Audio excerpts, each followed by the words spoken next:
साथियों नमस्कार।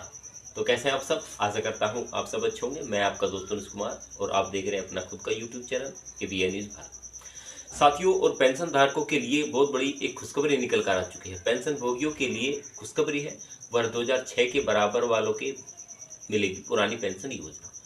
पेंशनरों की बढ़ेगी पेंशन। दिल्ली हाई कोर्ट ने 20 मार्च 2024 को केंद्र सरकार के 2009 के जो सर्कुलर था उसे अघोषित किया था, उसी के बारे में चर्चा करने वाले हैं, जिससे सभी पेंशन भोगियों को समान लाभ और पेंशन मिल पाएगी। भारत पेंशन भोगी समाज ने निर्णय के बाद इसे लागू करने की मांग की है।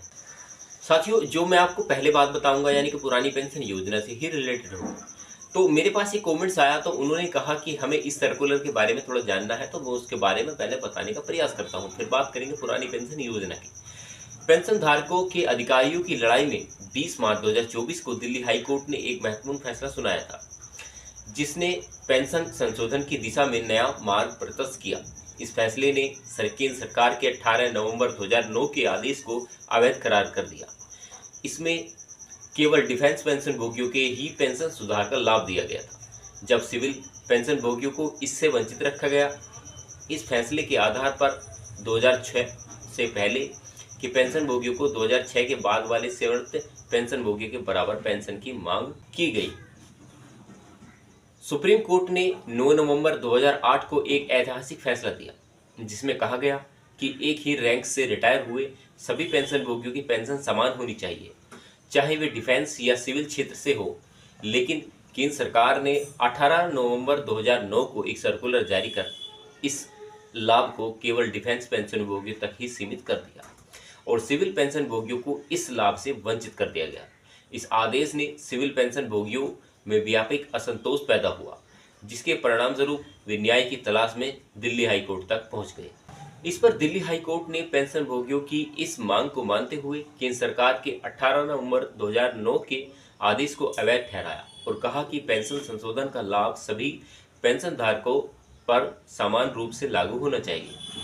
कोर्ट ने संविधान के आर्टिकल 14 का हवाला देते हुए कहा कि पेंशन में समानता सुनिश्चित करने की बात कही है। इससे 2006 से पहले और बाद के पेंशन भोगियों के बीच भेदभाव समाप्त हो सकेगा। इसके बाद दिल्ली हाई कोर्ट के फैसले के बाद भारत पेंशन भोगी समाज ने केंद्र सरकार से इस निर्णय को तुरंत लागू करने की अपील की थी। उन्होंने जोर देकर कहा कि वर्ष 2006 से पहले के पेंशन भोगियों को वर्ष 2006 के बाद रिटायर हुए पेंशन भोगी के बराबर पेंशन दी जाए। पेंशन भोगी समाज ने यह भी चेतावनी दी कि यदि सरकार इस पर तुरंत कार्रवाई नहीं करती तो उन्हें एक बार फिर न्यायालय का रुख करना होगा। पेंशन भोगी समाज ने कहा कि यह पेंशन संशोधन केवल न्याय का मामला नहीं, बल्कि उन समर्पित पेंशन भोगियों के प्रति कानूनी दायित्व की पूर्ति भी है, जिन्होंने राष्ट्र की सेवा। उन्होंने केंद्र सरकार के इस मामले पर शीघ्रता से ध्यान दे और उचित कार्रवाई करने की अपील की, ताकि पेंशन भोगियों को उनका हक मिल सके और वे सम्मानपूर्वक अपना जीवन व्यतीत कर सकें। साथियों, दिल्ली हाई कोर्ट का यह फैसला पेंशन भोगियों के अधिकारों की रक्षा की दिशा में एक महत्वपूर्ण कदम था और अब देखना होगा कि केंद्र सरकार इस पर कितना तेजी से अमल करती है। साथियों, हमारे देश की या हमारे कर्मचारियों की एक बहुत बड़ी विडंबना है। अगर एनपीएस की बात जब कोई करता है तो सरकारी कर्मचारी हो चाहे प्राइवेट कर्मचारी हो, लेकिन एनपीएस को लेकर कर्मचारी में भारी नाराजगी देखने को मिलती है। हर रोज कहीं ना कहीं धरना प्रदर्शन किया जाता है। हरियाणा हो या महाराष्ट्र या देश का कोई भी राज्य है, सभी अधिकारी राज्य के पुरानी पेंशन कर्मचारी ओपीएस की बहाली को मांग को लगातार उठाते रहे।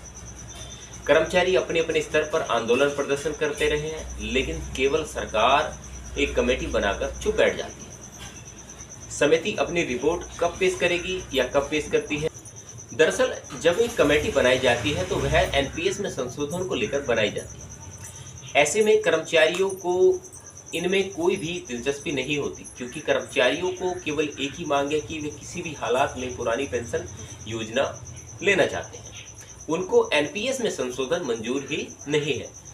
इसलिए कमेटी अपनी रिपोर्ट कब पेश करेगी या कमेटी कब बनाई जा रही है या कमेटी क्या दिलचस्प रखती है कर्मचारी को, इसमें कोई दिलचस्पी नहीं देखने को मिलती। जहां एक तरफ हरियाणा के कर्मचारी धरना प्रदर्शन कर रहे हैं, वहीं महाराष्ट्र के कर्मचारी अपनी मांग पत्र मुख्यमंत्री को सौंप रहे हैं। इस बीच पुरानी पेंशन को लेकर उत्तर प्रदेश में एक बड़ी खबर है। उत्तर प्रदेश विधानसभा में पुरानी पेंशन व्यवस्था को मुद्दा लगातार गूंजता रहा है। सपा के डॉक्टर माननीय यादव ने इस मुद्दे को लेकर सरकार को घेरने का प्रयास भी पूछा था या किया था। पुरानी पेंशन बहाली को लेकर डॉक्टर मान सिंह यादव ने सरकार से सवाल किया था कि पुरानी पेंशन बहाली को लेकर सरकार के मन में आखिर क्या चल रहा है या क्या इसके बारे में सरकार सोचती है। क्या सरकार पुरानी पेंशन व्यवस्था को बहाल करेगी, या इसके साथ ही उन्होंने पूछा था कि पुरानी पेंशन योजना लागू न होने के कारण के बारे में सरकार जरूर बताए। इसका जवाब उत्तर प्रदेश शासन से आता है। इसका जवाब उत्तर प्रदेश शासन से वित्त मंत्री ने दिया था कि पुरानी पेंशन योजना लागू करने की उत्तर प्रदेश सरकार की कोई योजना नहीं है। इसके साथ ही उन्होंने कहा कि एनपीएस को लेकर कर्मचारियों में कोई असंतोष व्याप्त नहीं है। तत्पश्चात सभापति महोदय को संबोधित करते हुए डॉक्टर मान सिंह यादव ने कहा था कि वित्त मंत्री खुले तौर पर झूठ बोल रहे हैं। अगर एनपीएस को लेकर असंतोष व्याप्त नहीं है तो 1 अक्टूबर 2023 को रामलीला मैदान में कर्मचारियों क्या भजन कीर्तन करने के लिए गए थे? कर्मचारियों में एनपीएस को लेकर भारी नाराजगी देखने के लिए मिलती है। कर्मचारी जल्द से जल्द चाहते हैं कि एनपीएस को खत्म करें और ओपीएस की व्यवस्था को फिर से लागू किया जाए।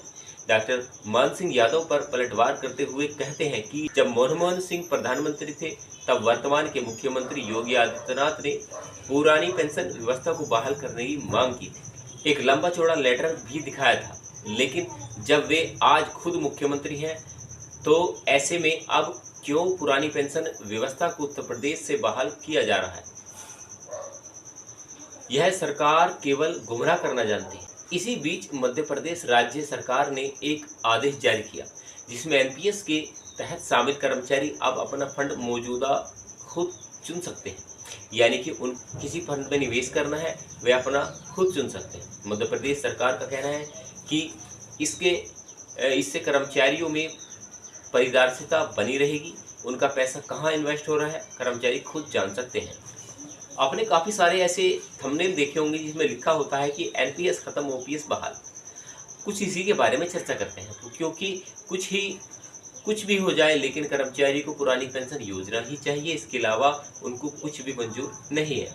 एनओपीएस के राष्ट्रीय अध्यक्ष विजय कुमार बंधु ने खुले तौर पर चेतावनी जारी की कि अगर सरकार पुरानी पेंशन व्यवस्था बहाल नहीं करती तो सरकार को वोट की चोट दी जाएगी। इसके नतीजे भयंकर साबित होने वाले हैं। उन्होंने कहा कि हम सरकार को मजबूर कर देंगे ताकि पुरानी पेंशन व्यवस्था को बहाल किया जाए। अगर वर्तमान सरकार इसका दमखम नहीं रखती तो हम सरकार को बदलकर पुरानी पेंशन तब भी ला सकते हैं। साथियों, मैंने दोनों मुद्दे आपको ऐसे बताए जिसमें या तो संशोधन की बात की या फिर पुरानी पेंशन व्यवस्था को बहाल करने के तरीकों के बारे में बात की। जैसी भी आपकी प्रतिक्रिया लगी हो आप वीडियो में कमेंट्स कर सकते हैं और कहीं ना कहीं आपको प्रॉफिट जरूर होगा किसी न किसी प्रकार से। जितना हो सके चैनल को सब्सक्राइब करें और वीडियो को लाइक करें। मिलते रहेंगे आपसे ऐसे ही नॉलेजेबल मुद्दे के साथ। अपना प्यार और विश्वास चैनल के लिए बनाए रखना। तब तक के लिए नमस्कार, जय हिंद, वंदे मातरम।